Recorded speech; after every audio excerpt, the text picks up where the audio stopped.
breaking news in the war in Iran. Sources telling ABC News tonight a U.S. F-35 stealth fighter on a combat mission over Iran was hit possibly by hostile fire. $1.7 trillion. I want you to just sit with that number for a second. Not billion. Trillion. With a T. The kind of number that most people genuinely can't picture. It's more than the entire GDP of Australia. More than the Apollo program, the Manhattan Project, and every other fighter aircraft America has ever built combined. It is, officially and without any real debate, the most expensive weapons program in the history of human civilization. And here's the part that will genuinely make your head spin this program. This $1.7 trillion program was originally designed to save money. The whole point of the F-35, when it was first conceived back in the 1990s, was to be the affordable option, a single, versatile, relatively cheap fighter jet that could replace multiple aging aircraft across 3 different military branches. One plane, one price. Simple, efficient, budget-friendly. That plan did not work out. This is the story of the FA-35 Lightning II, the fighter jet that started as a cost-saving idea and somehow became the most expensive single object the human race has ever built. It's a story of brilliant engineering, catastrophic mismanagement, political manipulation, and if you talk to the pilots who actually fly it, a machine that might genuinely be worth every penny. Might. To understand how we got here, you have to go back to the early 1990s. The Cold War has just ended, Soviet Union is gone, military budgets are being cut, and the Pentagon is staring at a real problem. The Air Force, Navy, and Marine Corps all need new fighter jets, and buying 3 completely different purpose-built aircraft for 3 different services is going to cost an absolute fortune. So somebody has a genuinely clever idea. What if we build one plane, one common airframe? That can be slightly modified to work for all 3 services. The Air Force gets a conventional takeoff version. The Marines get a version that can take off on a short runway and land vertically, like a helicopter. The Navy gets a version that can launch from and land on aircraft carriers. Same basic plane, 3 versions, shared development costs, cheaper for everyone. The concept was called the Joint Strike Fighter. And on paper, it was a genuinely smart idea. The original cost estimate was around $200 billion for the whole program. Unit cost per aircraft? Around $50 million. For a 5th-generation stealth fighter with cutting-edge electronics, that was actually reasonable. Lockheed Martin won the contract in 2001. First flight was scheduled for 2006. First operational aircraft by 2012. It was going to be the most capable and most cost-efficient fighter ever built. None of that actually happened. Not even close. Let me walk you through the timeline, because the gap between what was promised and what actually happened is one of the most staggering stories in the history of government spending. The original development budget was $34 billion. By the time development was done, that number had grown to over $55 billion. The original estimate for buying all the planned aircraft was somewhere around $200 billion total. The Government Accountability Office, the official federal watchdog, later reported the program was $183 billion over its original cost estimates. Not 10% over, not 50%, more than double. The unit cost per aircraft was supposed to be $50 million. The actual price of an F-35A today sits around $78 to $80 million, and that's just to buy it. Running the thing is where the numbers get truly wild. The cost per flight hour for an F-35A is approximately $36,000 to $40,000. For comparison, the F-16, its replacing costs around $18,000 per flight hour. The F-35 costs twice as much just to keep in the air. When you add up buying the aircraft, operating them, maintaining them, upgrading them, and sustaining the entire fleet all the way through to 2088, the total life cycle cost is $1.7 trillion. And some estimates now put it past $2 trillion. To put that in perspective, the entire U.S. annual defense budget is under $900 billion. The F-35 program costs more than 2 years of the entire U.S. defense budget. More than the Apollo space program adjusted for inflation, more than the Manhattan Project, more than every other fighter program America has ever run combined. F-35 isn't just the most expensive weapon ever built. It's the most expensive single thing the human race has ever manufactured. So how does a $200 billion program become a $2 trillion program? There are three main reasons, and each one of them is a lesson that the Pentagon apparently still hasn't fully learned. Designing one airframe to genuinely work well for three completely different missions is an engineering nightmare. The Marine Corps version needs to take off on a short runway and land vertically. That requires a massive lift fan and a completely different weight distribution than the Air Force version. The Navy version needs reinforced landing gear and stronger wings for carrier landings. Every compromise you make for one variant creates problems for the others. The FL-35B. The Marine version required a fundamental redesign that added years to the schedule and billions to the budget before a single plane had even been delivered. This is the technical term for one of the most expensive mistakes in the entire program. The Pentagon decided to start building aircraft in large numbers before testing was complete. The idea was to save time, build them now, fix problems later. In practice, it meant building hundreds of aircraft to a design that still had major unresolved issues, then spending billions retrofitting them to fix the problems discovered during testing. The GAO estimated that concurrency added tens of billions of dollars to the overall cost. You were essentially paying twice once to build the aircraft, and again to fix what was wrong with them. The F-35 runs more than 8 million lines of code. It is one of the most complex software systems ever deployed on any aircraft in history, and software development fell behind, repeatedly.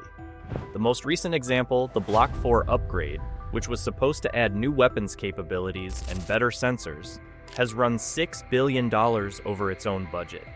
The Pentagon's own testers described early versions of the software as predominantly unusable. New aircraft were rolling off the assembly line with hardware installed for Block 4, but without working software to run on it, meaning brand new jets that were less capable than older ones they were supposed to replace. Now, I want to tell you about a specific moment that the F-35's critics absolutely love to bring up. And honestly, I can't blame them. It's 2015.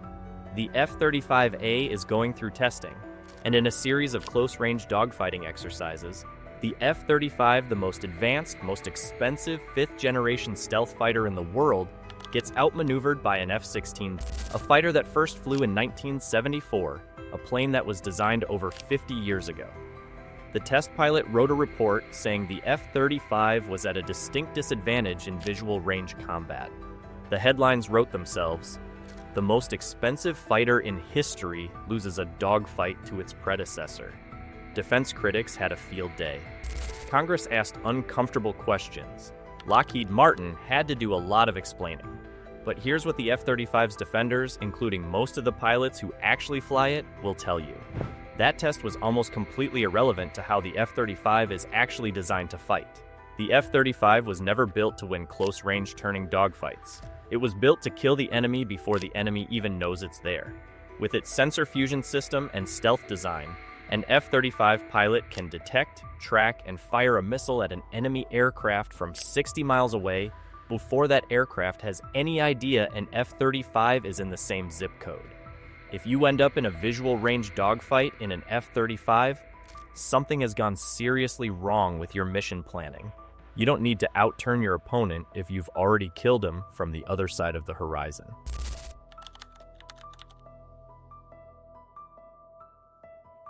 But here's a problem that's harder to argue away. Between 2019 and 2023, not a single variant of the F-35, not the Air Force version, not the Marine version, not the Navy version, achieved its minimum readiness targets for even 1 year. The target for the F-35A was 80% mission capable. In 2023, the actual rate was 51.9%. The Marine F-35B hit 59.7%. The Navy, F-35C, reached 61.9%. The GAO reported that the F-35 fleet met readiness goals only 30% of the time in 2024. Think about what that means in practical terms. On any given day, roughly half of America's most advanced fighter jet fleet can't actually fly and fight. The reasons? Spare parts shortages, maintenance contractor problems, stealth coding upkeep that takes far longer than expected, engine heat management issues that limit sustained high-speed flight, and over 800 known defects still waiting to be corrected. 800. The most expensive plane ever built has 800 outstanding defects. That's not a fighter jet, that's a project car. Here's something I want you to understand, because it explains why a program with this many problems, this much cost growth, and this many delays kept going for 3 decades without anyone pulling the plug. When Lockheed Martin put together the F-35 program, they made a very deliberate decision. They spread the manufacturing work across 1,400 separate contractors in 46 different U.S. states. Let that sink in, 46 states. That covers almost every congressional district in the country. There are F-35 parts being made in your state right now, with local workers earning local wages, and local politicians taking credit for those jobs. Canceling the F-35 would mean killing jobs in 46 states simultaneously. No politician wants to be the person who did that. The program wasn't just technically complex, it was politically engineered to be impossible to kill. The program is essentially immune from termination. That quote came from a defense analyst who had spent years studying the program, and they were right. No matter how bad the news got, the cost overruns, the delays, the embarrassing test results, the maintenance disasters, the program kept going. Because the alternative was a political firestorm in nearly every state in America. But wait, is it actually good? Okay, I've spent a lot of time on everything that went wrong, and I think that's fair. The problems are real, the costs are real, and taxpayers deserve to understand them. But I also want to be genuinely honest with you, because the F-35 story isn't simply a story of failure. When you talk to the pilots who actually fly this aircraft, you hear something very different from the congressional criticism. The F-35 sensor fusion system is, by every account from people who have used it in real situations, genuinely transformative. 6 infrared cameras giving 360-degree coverage around the aircraft. An advanced radar merged with an electronic warfare suite, all processed into a single integrated picture on the pilot's helmet display. The pilot doesn't look at separate screens. The aircraft's computers merge everything into one coherent picture of the battle space, with every threat identified and prioritized automatically. F-35 pilots in exercises have reported kill ratios of 20-1 against 4th-generation opponents. Not because F-35 outturns them, but because it sees them first, from farther away, and kills them before they even know it's there. And then there's the combat record.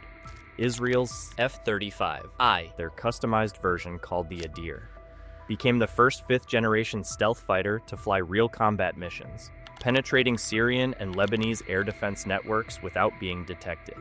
In 2024, an Israeli F-35 scored the type's first confirmed air-to-air kill in actual combat. 19 nations are now operating or have ordered the F-35, creating the largest stealth fighter fleet in history and an interoperability advantage that no competitor can match. China's J-20, Russia's Su-57. Neither comes close to this level of international adoption. The most honest thing you can say about the F-35 is this: the aircraft itself is genuinely excellent. The program that produced it was genuinely disastrous. Those two things are both true at the same time. The F-35 succeeded despite how it was managed, not because of it. So what does $1.7 trillion, maybe $2 trillion, actually mean? It means that the United States has committed more money to a single aircraft program than some entire countries spend on everything. It means that every cost overrun, Every delay, every management failure added billions to a bill that American taxpayers will be paying until 2088. It means that money which could have gone toward ships, toward munitions stockpiles, toward better training, toward entirely new capabilities, was instead spent retrofitting aircraft that should have been built right the first time. But it also means that America has a stealth fighter that 19 allied nations have chosen to fly alongside US forces. A machine that Israeli pilots used to penetrate some of the world's most advanced air defenses without being detected. A platform that every serious military analyst agrees outclasses what China and Russia can currently field. F-35 is genuinely, meaningfully better than the alternatives. The question that haunts this program, the question nobody can fully answer, is whether a better managed program could have delivered the same capability for half the money and half the time. And the almost certain answer is yes. The $2 trillion price tag isn't the cost of what the F-35 can do. It's the cost of what the F-35 can do. Plus 25 years of institutional dysfunction, political compromise, and managerial failure that inflated the bill far beyond what the technology ever required. Started as a cost-saving idea, ended as a $2 trillion program, lost a dogfight to a 50-year-old plane, scored a combat kill with stealth no rival can match. Adopted by 19 nations, grounded half the time, the F-35 is the most complicated, most expensive, most debated weapon system in history, and its story is still being written. Whether it ultimately justifies what it cost or goes down as the greatest example of what happens when ambition meets institutional dysfunction, we'll be watching. If you want to go deeper on the real story behind the world's most powerful and most expensive weapons, MisfireX is exactly where you need to be. Subscribe. Drop a comment below. Do you think the F-35 is worth the $2 trillion, or is it the biggest misfire in military history? Let's talk. This is MisfireX. We find the misfires, we tell the truth.